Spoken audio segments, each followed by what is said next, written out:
Kiki, what do you have to say to people today, huh? What do you got to say? What do you got to say? All right, hey, y'all. She's a little quiet. Actually, I've been a little quiet lately too. Daniel Aaron here, your guide to vibrant living. Aloha from the forest on Maui. Question: what is your relationship to authority? I know that's a big question. Let me refine it a little bit. What is your relationship to questioning authority, like in your life when you were little, maybe recently? What's happened when you have questioned authority, right? So I'll take you back for a quick story to 1989. I was a junior year of college, university at James Madison University in a small town, a little bit of a redneck town in Virginia. And I come home one day and my girlfriend at the time's there, Amy, and she's like, my professor was talking about you in college, in class today. And she had this sociology, political science, something class, like 300 people. And I was like, what are you talking about? He doesn't know me. And so I had a car then. It's a Honda Prelude. And the back of it's kind of flat, and that was my super hippie days. And I had plastered it with bumper stickers. And one was a white sticker with red letters that said, question authority, right? And that was why her professor was speaking about me, because he was so liking that the fact I couldn't even put it on the bumper, I put it right on the paint, couldn't peel that off. Well, not 3 days later, I go out to my car after class one day, and guess what? There's a boot on it. You know what a boot is? If not, I don't mean the Canadian a boot. I mean the U.S. boot, as in on your foot. But on a car, that means it's this big lock thing on the car. It means you can't drive it until the popo unlock it. Well, there's no reason for me to get booted in that sense. So, but there was no choice what to do. I go to the police station and I go in and I say, hey, there's a boot on my car. And officer takes it, looks down, look at my license, looks at it. He's like, He's like, yeah, that's going to be a $250 fine. I'm like, why? No kidding. He looks at me and he says, well, you going to question authority? You going to get burned. I don't know what saved me in that moment from saying and doing what I really felt, but I knew that it was going to be a lost cause if I argued, fought it, complained. So I paid the $250. Recently, I've been sharing about and suggesting to people to question the narrative, the mainstream narrative. Excuse me. And I've gotten some criticism, I've got some attack, I've even got some censorship. So I've reduced my posting, and this period that we are in, right? Massive change, chaos, also means incredible opportunity. One of the ways I've been doing it, in addition to going into my spiritual laboratory and creating reality, and I highly recommend that you take advantage of the chaos, because that's potential energy. There's so much that you can be creating during this time, right? I've been writing, right? And I'm about to have my new book published, The Art of Spiritual Leadership. So I said, all right, I'll step back a little bit. It's not worth it for me to put stuff out and get censored for it. I've also been doing a lot of study and recently read Malcolm Gladwell's book, Talking to Strangers.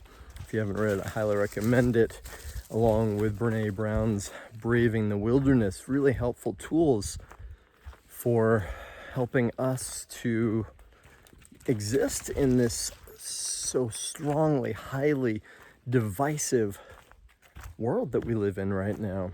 Right? How do we talk to people? And here's the thing, I've spoken a few times, and this has elicited some attack, which may be a sign that I'm on the right track. And for all of us, if we ever feel defensive, that's an indication, right? That's telling us something about triggering something in us. In any case, I've been talking some about confirmation bias, and I'm sure by now, recently, if you haven't heard about it before, you know confirmation bias is we have certain beliefs, a certain model of the world, a certain perspective, and we look for, well, we don't even look for, we find automatically confirmation of our bias, confirmation of our viewpoint, right? Of all that's out there, we hone in on that. It's part of human nature, right? The other thing, I never thought of it this way, Malcolm Gladwell pointed out that there is a strong default to truth, is what he calls it. And he went through the cases of Nasser, you know, the guy at Michigan State who, yeah, Kiki's going crazy running through the course. Nasser, who, you know, had all these sexual molestation charges against him, right? Including, you know, I mean, a horrific number of cases where he molested little girls or university age girls, younger usually though, in front of in the same room with their parents. And so many of these kids said to their parents, you know, something's not right. Gladwell goes through the Jerry Sandusky case, right? And it went on for years and years. Penn State sexual abuse of minors, right? And then the Bernie Madoff case, right? Bernie Madoff being the hedge fund financial incredible thievery in 2008. And why is it that we got all of these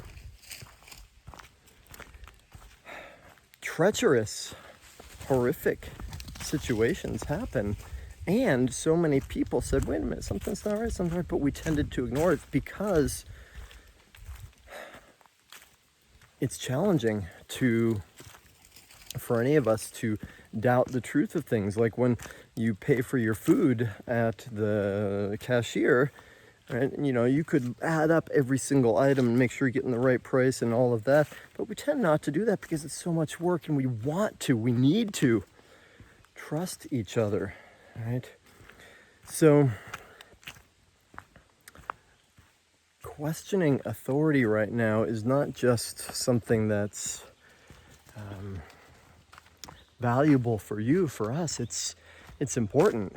Last weekend I watched the video of Hamilton the musical with my daughter, right? And having grown up for her outside of the US, mostly in Bali, she missed a little bit of US history, but she got a big dose of it through Hamilton the musical, which is, if you haven't seen it, pretty historically accurate, right? And what a time when there was that revolution, and then shortly thereafter followed by the French Revolution, right? And what was the original response from Britain to the insurrection, right? To the revolution, to our forefathers here in the US, right? And don't get me wrong, there's a lot of problems with the US, and personally I said I would never live here again.